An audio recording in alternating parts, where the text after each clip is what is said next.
It's my feel-good breakfast show.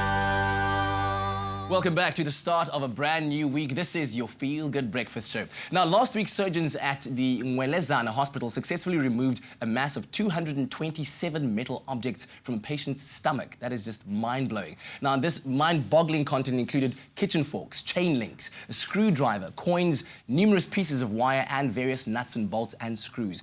Now, joining us on the line in KwaZulu-Natal to talk to us about this very bizarre case is specialist surgeon Dr. Sham, who was part of the surgical team. Dr. Sham, thank you very much for taking our call. Thank you. Good morning, Kakilo, and good morning to all your viewers from Ngwelezana in northern KZN. Fantastic. Now, tell us a bit more about some of these objects that you found in this person's stomach, and how on earth is it even possible to ingest some of these? Okay, well, as you've seen, there were a number of metal objects, screws, coins, little nails, nuts, bolts, a whole variety of items.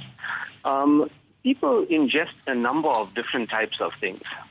Children ingest coins quite often and little watch batteries and things. And with adults, it's more related to people who are trying to smuggle drugs and that kind of thing. But in this context, where there's medical illness involved, you do get certain pregnant patients who have cravings for strange items like sand and other objects. And also patients with psychiatric disorders, which was the case in this particular patient. Yeah. And take us through how you and your team safely removed these many objects from the patient's stomach, and how long did the surgery actually take?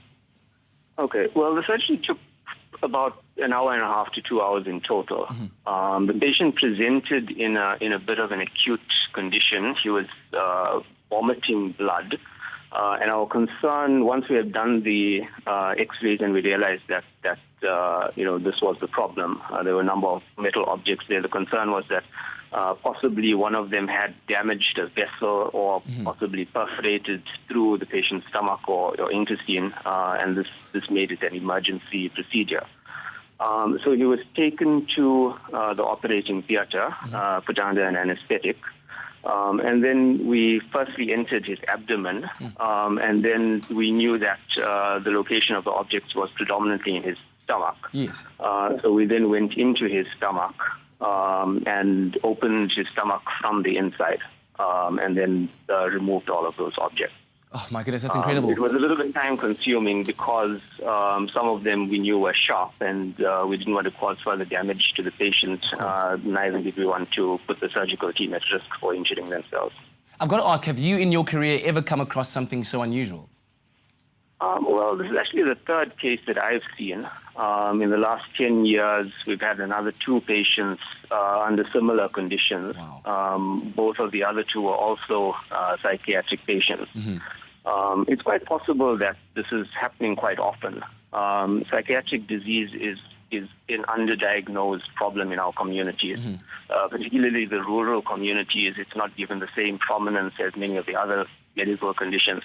And you find many of these patients, actually going through a large part of their lives, not necessarily even being picked up as patients who can actually be helped. Yeah.